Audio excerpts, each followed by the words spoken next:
So in 1997, I was 12 years old. My aunt and uncle were missionaries in Guinea, West Africa. They were there for about 25 years at this point, and by 97 they'd been there for about 6 years. There had been political peace, no issues or anything. Internet connections had been stable, so email was still fairly new, but it was consistent up to this point. The last week of May, my parents drive me up to Hartsfield International, and at the time you could walk all the way to the gate with people that you were seeing off. So they wave bye to me, we fly off. They're leaving the airport, and breaking news. Civil war has just broken out in Sierra Leone, and they were evacuating refugees into Conakry, Guinea, which is where I was flying into. So my mom's first thought was, I gotta intercept my baby. So they thought, we can fly to Brussels, bring him back, and we're good.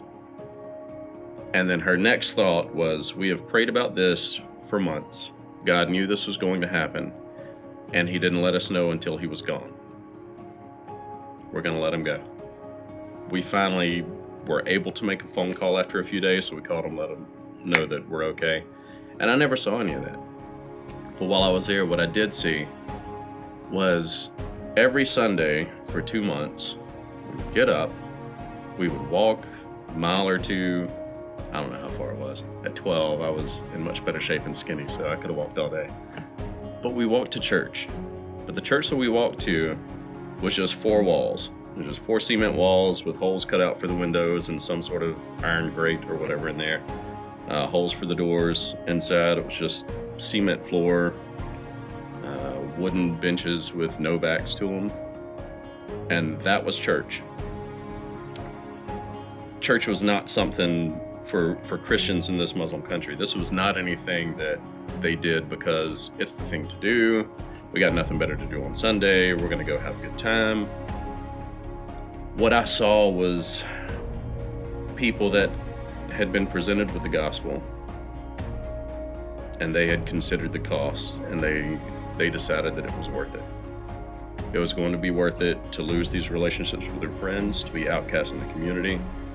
But everybody in that church was there for one purpose.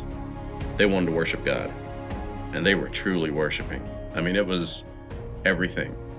Seeing how that church is over there is completely different than here. That's had the single biggest impact. We're so inundated with